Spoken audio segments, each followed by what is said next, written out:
The low hum of the engine and the gentle rhythm of the windshield wipers did little to calm Lucas Bennett as he drove through the quiet city streets. His hands gripped the steering wheel of his BMW, knuckles turning white against the black leather. The streetlights cast eerie shadows across the dashboard, flickering through the rain-speckled windshield. Beside him, slumped against the passenger seat, was his wife, Eva Bennett, still groggy from the anesthesia. Lucas stole a glance at her, his jaw tightening. She looked so peaceful, her dark hair cascading over her shoulders, lips slightly parted as she mumbled something incoherent. 15 years of marriage. 2 children. A life built together. And yet, something about this moment sent a chill crawling down his spine.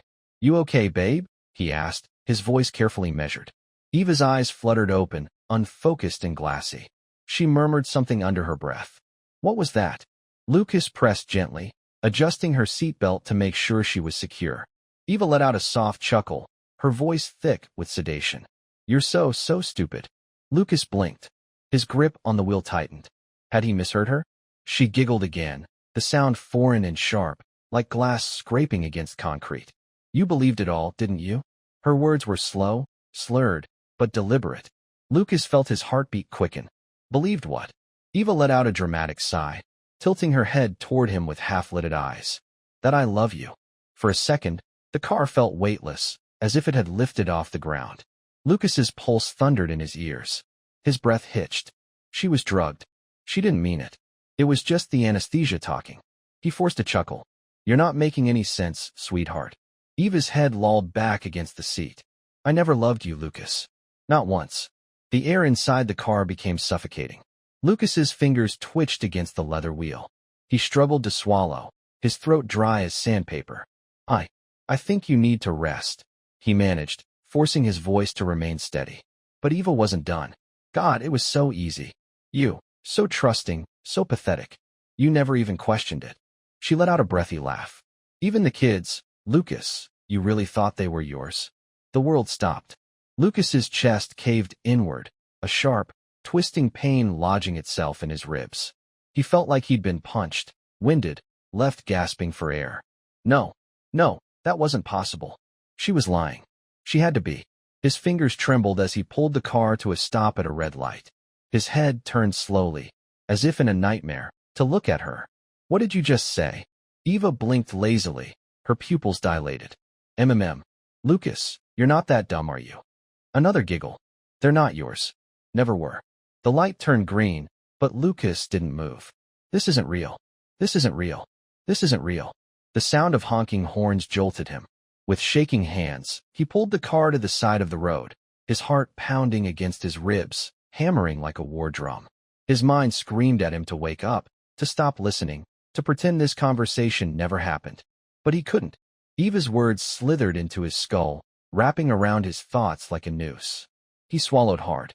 "Eva, you're drugged. You don't know what you're saying." She sighed, exasperated. "I'm telling you the truth, idiot. I've been cheating on you since the day we got married." Lucas stared at her, his vision blurring. He was vaguely aware of the rain drumming against the roof of the car, the distant sound of a siren wailing through the city streets. Eva yawned, her voice growing softer, more distant. "Ryan's the love of my life, Lucas. You were just convenient." Ryan. Lucas felt bile rise in his throat. He knew that name. Ryan Caldwell, owner of Iron Pulse Fitness, the gym Eva had been obsessed with for the past 3 years. His fingers twitched. His body felt detached, as if he were floating above the scene, watching from a distance. He reached for his phone, barely aware of what he was doing. With trembling hands, he opened the voice recorder app and hit record. Eva stirred again. "I never wanted this life," she mumbled, her voice barely above a whisper. "I wanted him." Lucas closed his eyes, swallowing the pain that clawed at his insides like a rabid animal. This can't be real. This isn't happening. But it was. He had spent 15 years loving a woman who had never loved him. 15 years raising children who weren't his. He wanted to scream, to shake her awake and demand the truth, to drive the car into oncoming traffic and end it all. Instead, he took a deep breath. Then another. His hand steadied. His pulse slowed.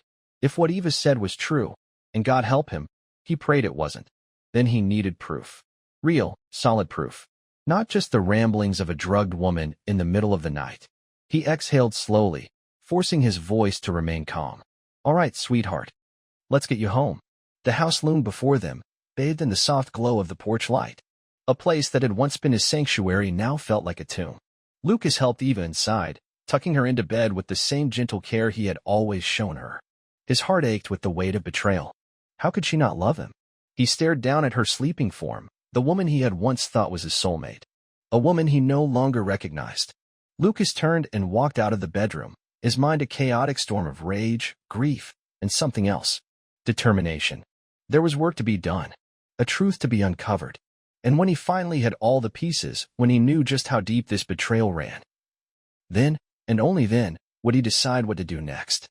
Lucas sat alone in his home office, the glow of the desk lamp casting long shadows across the walls. The house was quiet now. Eva was asleep upstairs, the kids tucked safely in their beds. From the outside, nothing seemed different. But inside him, everything had changed. His phone lay on the desk, the recording still open. He had already listened to it once, but his fingers hovered over the play button again. Maybe he had misheard her. Maybe his mind was twisting her words into something worse than they were. Maybe, just maybe, he could pretend none of this had ever happened. The thought was pathetic. He clenched his jaw and pressed play. Eva's voice filled the silence of the room, thick and sluggish from the anesthesia. "I never loved you, Lucas." His stomach twisted. "The kids aren't even yours." His breath caught. "Ryan is the love of my life." Lucas forced himself to listen until the very end. Then he placed the phone down carefully, staring at the desk as if it might collapse beneath the weight of what he had just heard. Had he been blind all these years? Or just unwilling to see? The woman sleeping upstairs, the woman he had trusted with his heart, his family, his future, had never really been his at all. His hands trembled as he rubbed his face, dragging his fingers through his hair. This wasn't something he could ignore. It wasn't something he could fix. But he needed proof. The recording wasn't enough. Eva could claim she had been drugged, confused, didn't mean it. But if she had been telling the truth, then this was bigger than just an affair. She had stolen his life. And he was going to find out just how deep the betrayal ran. The next morning, Lucas moved through the kitchen in a daze. The smell of fresh coffee filled the air, the soft clatter of dishes and the sound of Mia and Oliver laughing as they ate breakfast should have been comforting. It had been, just yesterday. Now, it all felt like a performance. Eva smiled at him from across the counter, sipping her coffee. "Morning, babe. You okay?" Lucas stared at her for a beat too long before forcing a nod. "Yeah, just tired." She tilted her head. "You sure?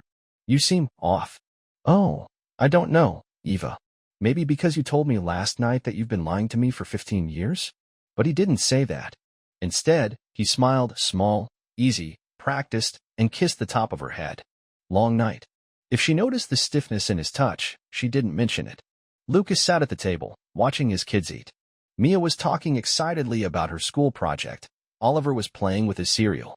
His kids. Or were they? The thought sent a fresh wave of nausea through him. Lucas set down his coffee, barely touched, and stood. "I need to head into work early," he said. "Some things to take care of." Eva barely looked up from her phone. "All right, love you." The words had no weight. They meant nothing. Lucas turned away before she could see the way his expression hardened.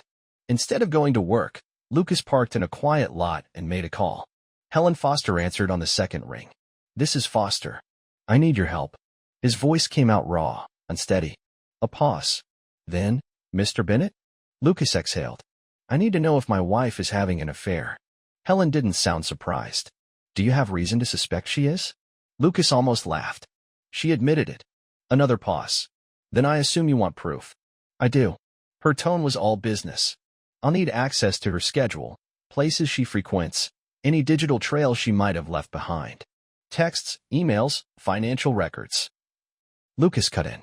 I need a DNA test." This time, the silence stretched longer. Finally, Helen spoke. "For your children." Lucas squeezed his eyes shut.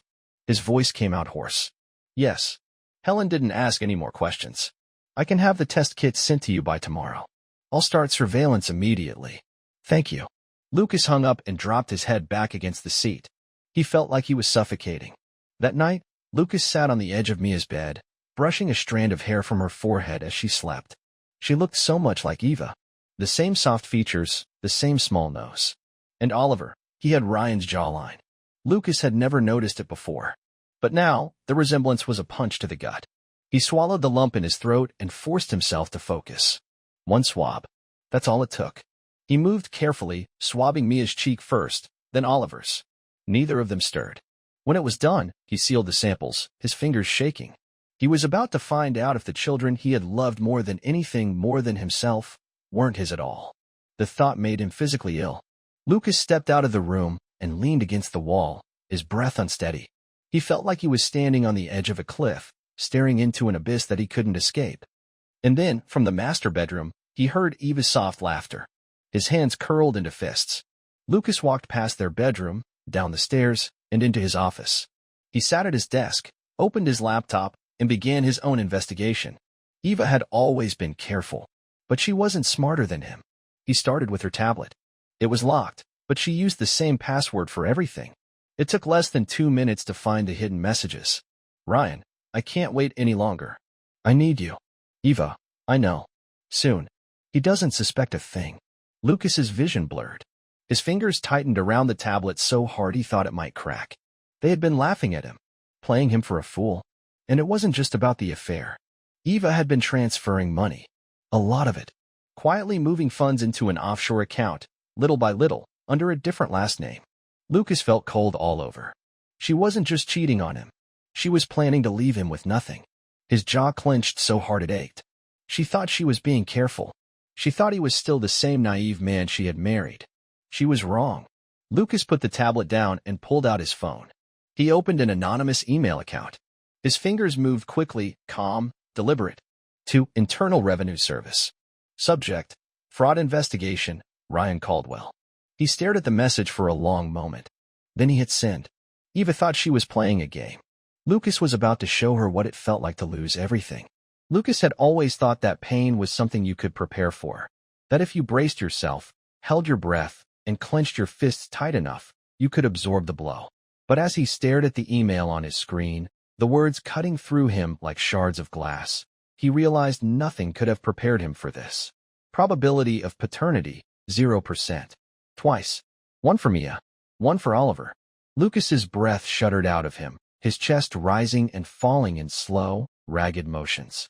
He wanted to believe it was a mistake, a lab error, a cruel joke from the universe. But he had seen Eva's face that night. He had heard her laugh, slurred but so sure of herself.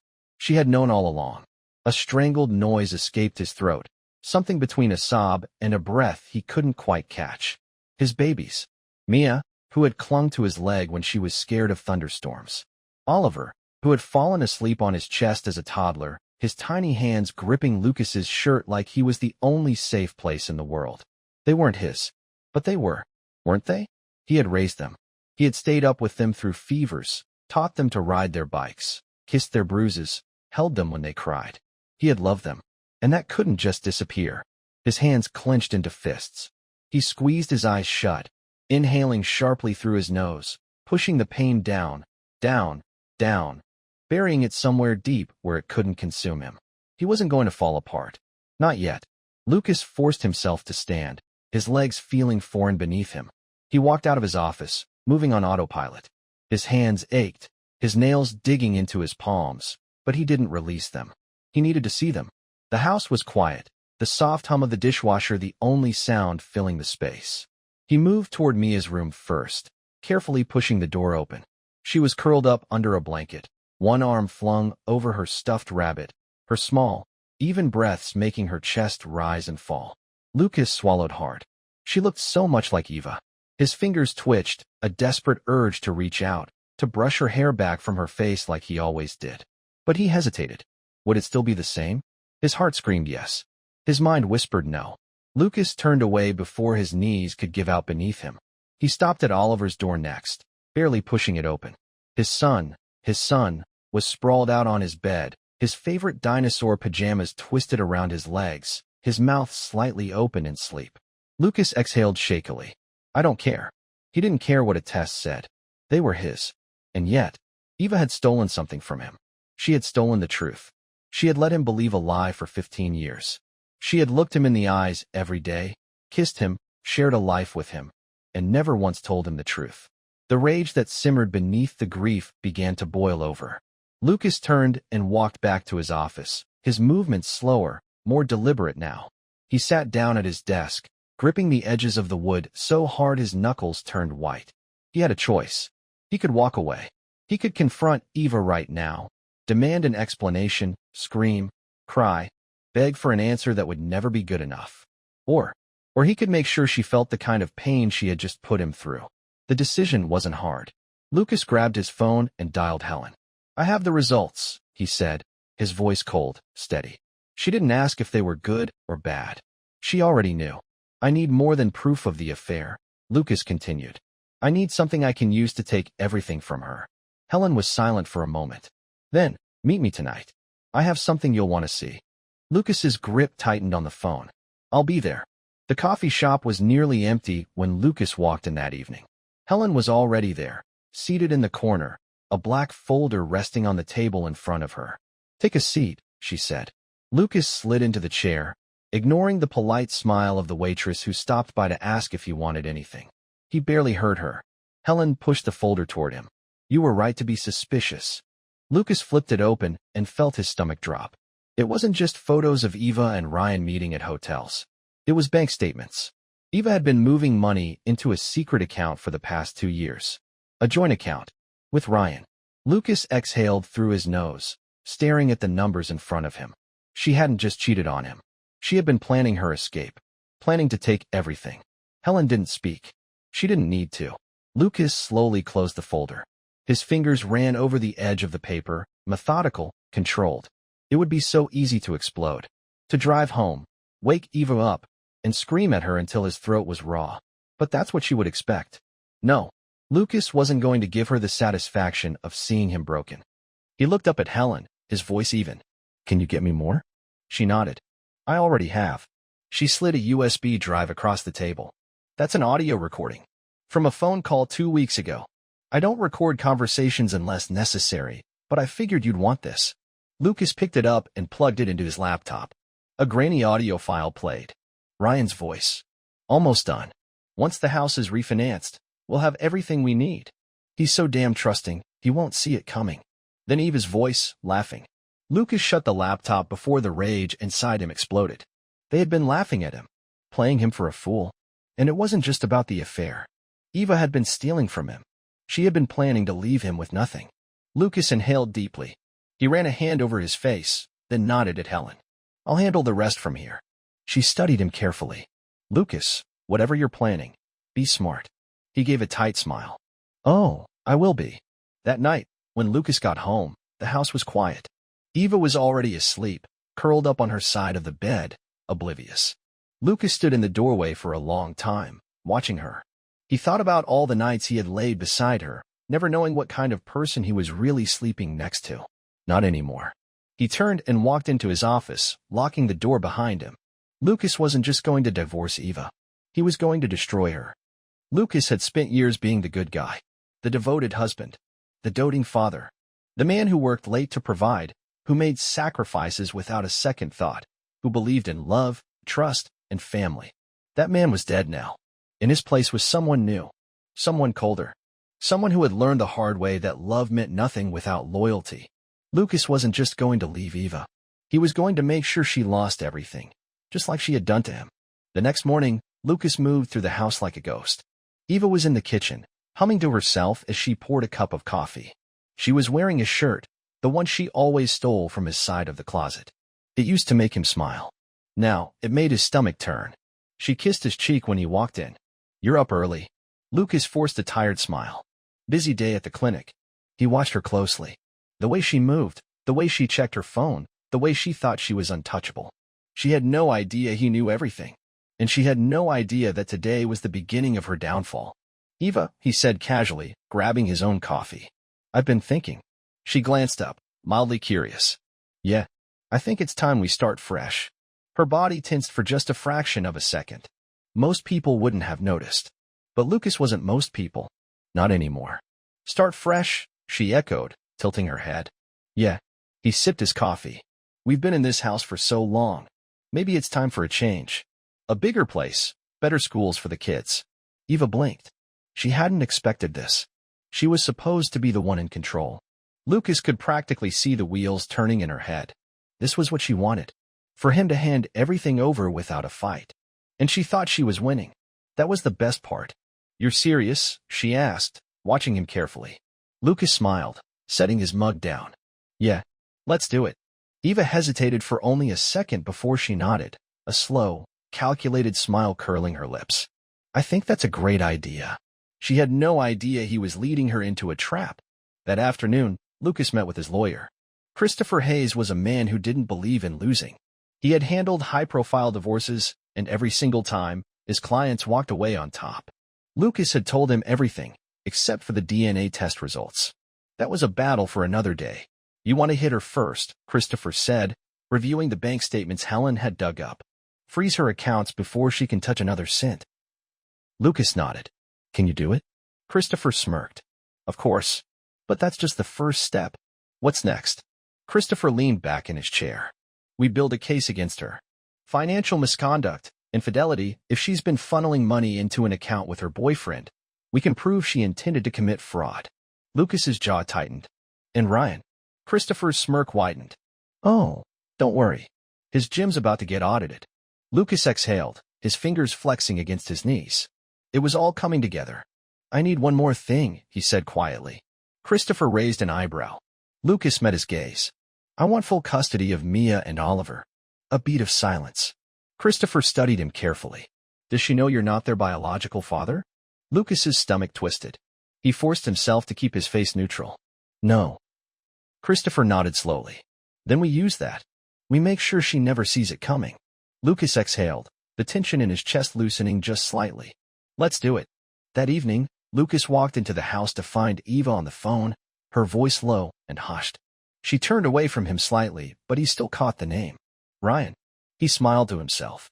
She had no idea her world was seconds away from collapsing. He let her finish her conversation before stepping into the kitchen. "I set up a meeting with a realtor," he said, tossing his keys onto the counter. Eva's eyes lit up. "That's amazing, babe." "Babe." The word felt like poison now. Lucas leaned in, brushing a kiss against her temple. "I'll take care of everything," he murmured. Eva melted into him. "I knew you'd come around," she whispered. Lucas smiled against her hair. "Yeah," he said softly. She had no idea that this would be the last night she'd ever feel safe.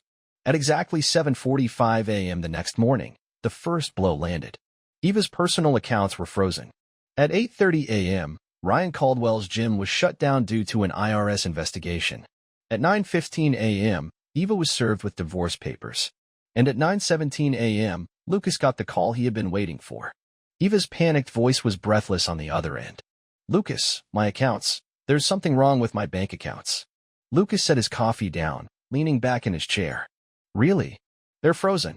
I can't access my money. Her voice cracked. Lucas let the silence stretch. "Eva," he said finally, his tone almost gentle. "Did you really think I wouldn't find out?" A long pause. Then, quietly, "Find out what?" Lucas let out a small chuckle. "You know exactly what." Another pause. A sharp inhale.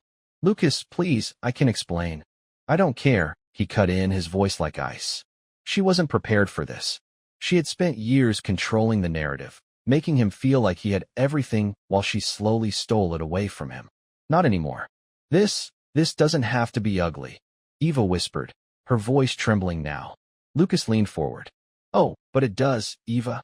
Because you didn't just cheat on me." His voice dropped lower, darker. "You stole from me." She inhaled sharply. Check your email," he interrupted. A beat of silence. Then he heard the faint sound of her typing. Her sharp intake of breath was the most satisfying sound Lucas had ever heard. "These are fake," she whispered, but he could hear the panic rising in her voice. "You wish," he said coldly. Eva was trapped, and she knew it. Lucas heard the faint rustling of fabric, the sound of her moving through the house. She was packing. She thought she could still escape. That was cute. "Lucas, I just need to talk to you," she said quickly. "In person. Please. Let's just—" "No." Her breath hitched. "I want you out of my house by the end of the day," Lucas continued, his voice calm, measured. "And don't bother calling Ryan. He's going to be too busy dealing with his own problems." The line went silent. For the first time in her life, Eva had no move left to play. Lucas smiled to himself. He had won. and he was just getting started. Eva didn't leave. Lucas wasn't surprised. People like her, liars, manipulators, users, never walked away quietly. They always thought they could talk their way out of things, sweeten the lies with just enough sincerity to make you doubt yourself. But Lucas wasn't that man anymore. He had spent the last few days watching her unravel. She wasn't sleeping. Her hands trembled when she thought he wasn't looking. She paced through the house, gripping her phone like a lifeline, making desperate calls that went unanswered. Because Ryan wasn't picking up. Lucas had made sure of that. Eva had expected Ryan to save her, to swoop in, comfort her, tell her everything was going to be okay. But Ryan was drowning in his own disaster. His gym was under federal investigation. His assets were frozen. And worst of all, his wife, a woman Eva hadn't even considered a threat, had found out everything. Lucas had made sure she got the full story. By the time Ryan had returned home that evening, his belongings were already on the front lawn. Lucas had driven past, just to see it. Ryan, standing there, staring at the suitcases in the grass. His wife screaming at him, throwing more of his things onto the sidewalk. A neighbor watching from their porch, shaking their head. It was beautiful. Lucas had rolled down his window and given Ryan a single nod before driving away. Ryan knew. He knew exactly who had done this. But there was nothing he could do about it. Eva had no idea what was coming next. Lucas waited for her to make her move. And she did. That evening, when the kids were asleep, Eva walked into his office. Lucas barely looked up. He was sitting at his desk, flipping through legal documents, the official custody papers Christopher had drawn up. Eva hesitated in the doorway. She had always been beautiful. Even now, standing there with fear in her eyes, she knew how to use it. But Lucas wasn't blinded by her anymore. "I just need to talk to you," she said softly. Lucas exhaled through his nose, setting the papers down. He leaned back in his chair, studying her. "Go ahead." Eva licked her lips, stepping closer. "Lucas, I know you're angry." He raised an eyebrow. Angry? Angry was what he had felt days ago. Now he was something else entirely. "I know I hurt you," she continued. "But we can fix this." Lucas let out a quiet laugh. "Fix this?" Eva nodded quickly. "We don't have to do this. The lawyers, the courts, the fighting, it doesn't have to be this way. We have a family. We built a life together. A life built on lies." Lucas tilted his head, watching her. She thought she could manipulate him. She thought if she softened her voice, if she looked at him the right way, if she pretended to be the woman he had once loved, he would break. She still didn't get it. Lucas wasn't breaking. She was. "You know what's funny, Eva?" he said quietly, folding his hands on the desk. She swallowed. "What?" "For years, I thought you were the most important thing in my life." He leaned forward, voice steady. "But now I realize you're nothing." Eva flinched. For the first time, she looked scared. Lucas let the silence stretch, let her feel it, the power shift, the loss of control. Then he stood up. "I want you out of my house by the end of the week," he said calmly. "I don't care where you go. I don't care what you do. But you're done here." Eva's eyes widened. "Lucas, and you're not taking the kids." Her lips parted, her whole body going rigid. That was it. That was what she really feared. She didn't care about losing him. But losing the kids? That terrified her. "You can't do that," she whispered. Lucas smiled. She still didn't understand. "I already did." He picked up the custody papers and placed them on the desk in front of her. Eva's hands trembled as she reached for them. She skimmed the first few lines, and her face crumbled. Lucas had built a case against her so airtight, so damning, that no judge in their right mind would grant her custody. Financial fraud, infidelity, concealment of paternity, all documented, all proven. Eva's breaths came in shallow, panicked gasps. She looked up at him, and for the first time, Lucas saw real tears in her eyes. She opened her mouth, but no words came out. There was nothing left to say. Lucas turned away, grabbing his jacket. "I'll be home late," he said over his shoulder. "Try not to steal anything on your way out." And then he left. He drove for hours, not heading anywhere in particular, just driving. His hands clenched the wheel. His mind raced. It was done. Or at least, it was almost done. Eva was out. Ryan was ruined. But there was one last thing he had to do. Lucas pulled into a quiet parking lot and turned off the engine. He reached for his phone, scrolling through his messages until he found the one he had been avoiding. An unsent email. Two men who deserved the truth. He had written it days ago, but he hadn't been able to send it. Lucas's fingers hovered over the screen. Mia and Oliver's biological fathers had no idea they existed. Did they have a right to know? Lucas didn't know these meant anything. But his children did. They deserved to know who they really were. His jaw clenched. He tapped the screen. Send. The message disappeared. It was done. Lucas leaned back against the headrest, exhaling. For the first time in a long time, he felt something close to peace. Not happiness. Not yet. But peace. And for now, that was enough. Lucas had always imagined that the moment he finally won, the moment Eva was out of his life for good, he would feel something. Relief. Satisfaction. Vindication. But as he stood in the empty house, staring at the vacant spot where her things used to be, all he felt was exhaustion. She was gone. It had taken weeks of legal battles, hearings, and brutal courtroom exchanges, but in the end, Eva had no fight left in her. Not when faced with overwhelming evidence against her. Not when she realized that Ryan wasn't coming to save her. Lucas had taken everything. The house. The money. The kids. And now, there was nothing left of her here. The silence was deafening. For the first time in 15 years, Lucas was alone. Mia and Oliver were spending the weekend with his parents. It was a temporary arrangement. Lucas needed time to adjust, to figure out how to be a single father without his world collapsing around him. He hadn't told them everything. They only knew that Mom wasn't coming home, that things were changing. Mia had cried. Oliver had asked if he had done something wrong.